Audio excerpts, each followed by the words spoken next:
황천객주 이야기. 첫 번째 이야기 황천객주의 문이 열리다. 여러분, 자 이제부터 제가 들려드릴 이야기는 아주 오래된 이야기입니다. 옛날 옛적 저승과 이승의 경계가 희미해지는 그 어스름한 시간에 황천강 건너편에 아주 특별한 객주 하나가 있었다고 합니다. 그 객주의 이름은 바로 황천객주였는데요. 평범한 여행자들이 묵는 곳이 아니었습니다. 아니지요. 이곳은 저승으로 가는 길목에 있는 마지막 쉼터였거든요. 객주 주인은 할머니 한 분이셨는데 이분의 이름은 아무도 몰랐습니다. 다들 그저 황천할머니라고만 불렀지요. 할머니의 머리는 하얗게 새어 있었고 눈은 마치 천년을 산 사람처럼 깊고 슬퍼 보였습니다. 어느 날 밤 비가 억수같이 내리던 날이었습니다. 비 소리가 지붕을 때리며 울려 퍼지는데 똑똑똑 객주 문을 두드리는 소리가 들렸습니다. 할머니가 문을 열어보니 비에 흠뻑 젖은 젊은 총각 하나가 서 있었습니다. 그런데 이상했어요. 비가 그렇게 내렸는데도 그의 발밑에는 물웅덩이가 생기지 않았거든요. 할머니, 하룻밤만 재워주세요. 총각의 목소리는 바람처럼 허공에 떠다니는 것 같았습니다. 할머니는 고개를 끄덕이며 말했어요. 들어오게나. 젊은이, 여기는 지나가는 모든 이들에게 문을 열어주는 곳이란다. 총각이 방으로 들어가자 할머니는 따뜻한 차 한 잔을 내어주었습니다. 그런데 총각은 차를 입에 대지도 않고 그저 멍하니 창밖만 바라보고 있었어요. 자네는 어디서 왔나? 할머니의 물음에 총각은 고개를 돌렸습니다. 저도 잘 모르겠습니다. 그저 걷다 보니 여기까지 왔네요. 할머니는 알겠군요 라고 말하셨어요. 할머니는 이 젊은이가 자신이 죽었다는 것을 아직 깨닫지 못하고 있다는 것을 눈치채셨죠. 그렇구나. 그럼 내일 아침에 길을 알려주마. 오늘은 푹 쉬어라. 하지만 총각은 잠들지 않았습니다. 밤새도록 창가에 앉아 뭔가를 기다리는 것 같았어요. 새벽이 되자 희미한 빛이 객주를 비춰왔습니다. 그때 총각이 입을 열었어요. 할머니, 저는 언제쯤 집으로 돌아갈 수 있을까요? 할머니는 깊은 한숨을 쉬며 총각의 어깨에 손을 올렸습니다. 젊은이야.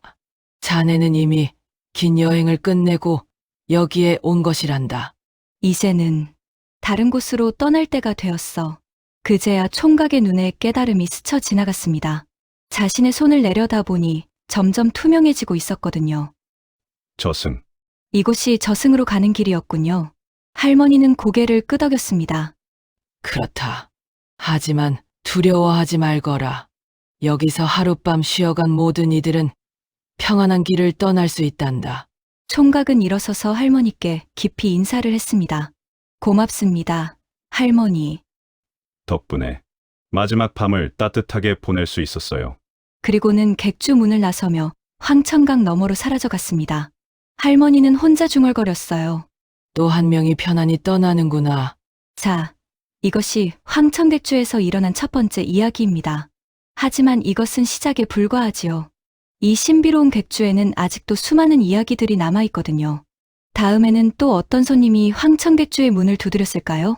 그것은 다음 이야기에서 들려드리도록 하겠습니다. 촛불이 깜빡이며 어둠 속으로 쓰러져 갑니다. 샵 두 번째 이야기 붉은 치마의 여인. 이야기꾼이 다시 촛불을 켜며 목소리를 낮춥니다. 자, 그럼 이제 두 번째 이야기를 들려드리겠습니다. 그로부터 며칠이 지난 어느 밤이었습니다. 달도 구름에 가려 보이지 않는 깜깜한 밤이었지요. 황천할머니는 평소처럼 마루에 앉아 바느질을 하고 계셨어요. 똑딱, 똑딱 시계 소리만이 고요한 객주 안을 채우고 있었는데 갑자기 바람도 없는데 문이 저절로 열렸습니다. 끼익! 들어온 것은 붉은 치마를 입은 젊은 여인이었어요. 그런데 참 이상했습니다. 여인의 걸음걸이는 마치 물 위를 걷는 것처럼 소리가 나지 않았거든요. 어서 오시게나. 할머니는 바느질 손을 멈추지 않고 말씀하셨어요. 여인은 대답 없이 방 한구석에 조용히 앉았습니다.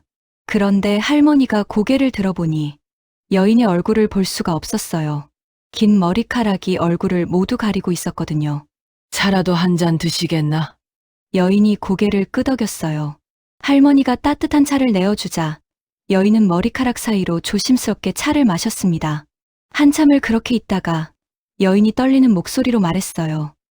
할머니, 저는 용서받을 수 있을까요? 할머니는 바느질을 멈추고 여인을 바라보았습니다. 무슨 일이 있었나? 아가야? 여인의 어깨가 떨리기 시작했어요. 저는 시집을 가기 싫어서 시집 가는 날 밤에 목소리가 점점 작아졌습니다. 연못에 몸을 던졌어요. 할머니는 아무 말 없이 들어주셨어요. 어머니는 얼마나 슬퍼하셨을까요? 저 때문에 온 집안이 망신을 당했을 텐데. 여인이 흐느끼기 시작했어요. 그런데 이상했습니다. 눈물이 떨어지는 곳마다 바닥에 붉은 꽃잎이 떨어졌거든요. 할머니는 자리에서 일어나 여인 곁으로 다가갔어요. 아가야, 고개를 들어보렴. 여인이 천천히 고개를 들었어요. 그제야 할머니는 여인의 얼굴을 볼 수 있었습니다. 아직 20살도 되지 않은 앳된 얼굴이었어요. 참 예쁜 아가구나. 그런데 왜 그런 선택을 했을까? 살고 싶지 않았어요. 모르는 사람에게 시집가서 종처럼 살고 싶지 않았어요. 할머니는 여인의 손을 잡아주셨어요. 차가웠습니다. 얼음처럼 차가웠어요. 그 마음, 할머니가 다 안다. 하지만 아가야, 죽음이 해답은 아니었단다. 그럼 저는 어떻게 해야 하죠? 이렇게 떠돌기만 해야 하나요? 할머니는 여인을 따뜻하게 안아주셨어요. 아니란다. 자네는 이미 충분히 후회했고, 충분히 아파했어. 이제는 평안히 쉴 때가 되었단다. 그러자 여인의 몸에서 따뜻한 빛이 나기 시작했어요.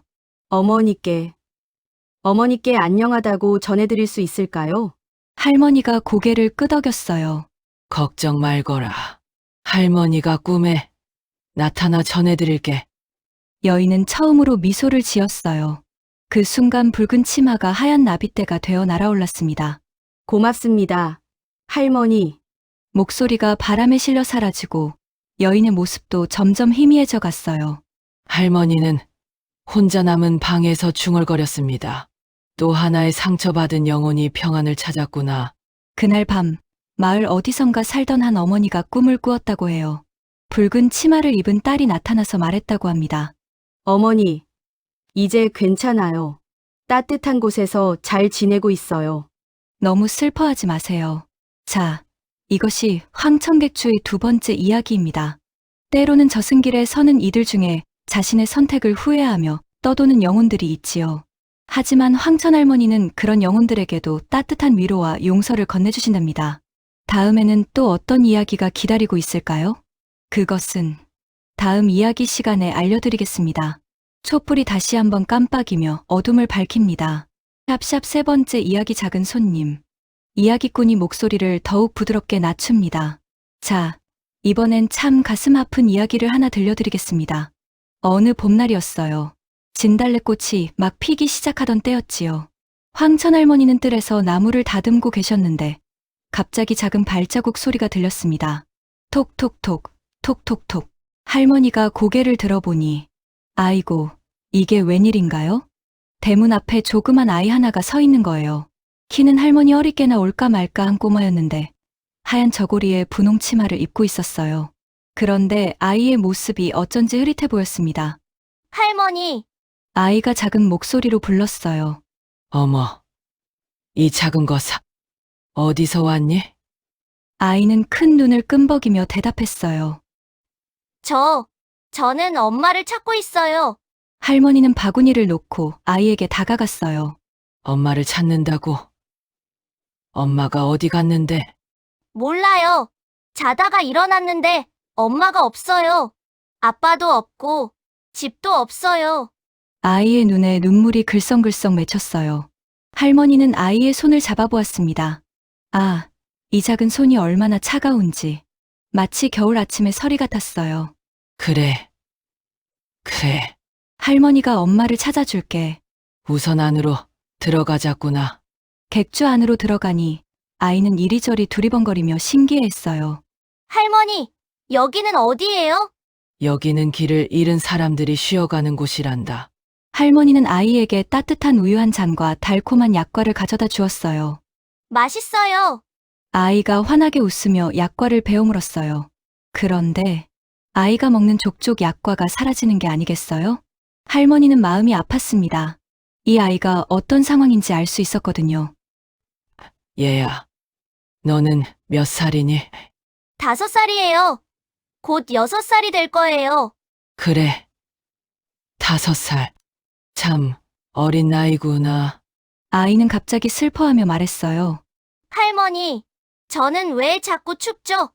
그리고 사람들이 저를 못 보는 것 같아요. 할머니는 아이를 품에 안아주었어요. 괜찮다. 우리 아가, 할머니는 너를 잘 볼 수 있어. 정말이에요? 그럼 이렇게 예쁜 아가를 어떻게 못 보겠니? 아이가 할머니 품에서 안전함을 느끼며 스르르 잠들었어요. 그런데 잠든 아이의 입에서 작은 중얼거림이 들렸어요. 엄마, 아파요. 너무 아파요. 할머니의 눈에서 눈물이 흘러내렸습니다. 이 작은 아이가 어떤 아픔을 겪고 여기까지 왔는지. 밤이 깊어갈 무렵 아이가 잠에서 깨어났어요. 할머니, 저 이제 엄마 만날 수 있을까요? 할머니는 아이의 머리를 쓰다듬어 주었어요. 그럼 만날 수 있어. 엄마가 너를 기다리고 계실 거야. 정말이에요? 엄마가 저를 안아줄까요? 물론이지. 엄마는 우리 아가를 얼마나 보고 싶어 하실까? 그때 객주 밖에서 부드러운 빛이 스며들기 시작했어요. 그 빛 속에서 젊은 여인의 모습이 나타났습니다. 다솜아, 아이가 번쩍 일어났어요. 엄마, 아이는 빛을 향해 달려갔고 여인이 아이를 꼭 안아주었어요. 미안해, 다솜아. 엄마가 너를 두고 먼저 가서 미안해. 괜찮아요. 엄마, 할머니가 잘 돌봐주셨어요. 모녀는 서로를 꼭 안고 있었어요. 그리고 할머니를 향해 깊이 인사했습니다. 고맙습니다, 할머니. 우리 다솜이를 지켜주셔서. 할머니는 흔들리는 목소리로 대답했어요. 잘 가거라. 이제는 영원히 함께 있을 수 있을 거야. 빛이 점점 밝아지더니 모녀는 그 빛에 쌓여 사라져갔어요. 할머니는 빈 객주에 혼자 남아 중얼거렸습니다. 어린 아이까지. 이 세상은 참 가혹하구나. 여러분, 이것이 황천객주의 3번째 이야기입니다. 때로는 너무 일찍 세상을 떠난 작은 영혼들도 이곳을 찾아온다고 해요. 하지만 황천할머니는 그런 아이들에게도 따뜻한 보살핌을 베풀어 주시고 마침내 가족과 재회할 수 있도록 도와주신답니다. 아무리 어린 나이라도, 아무리 짧은 삶이라도 모든 영혼은 사랑받을 자격이 있고 평안할 자격이 있거든요.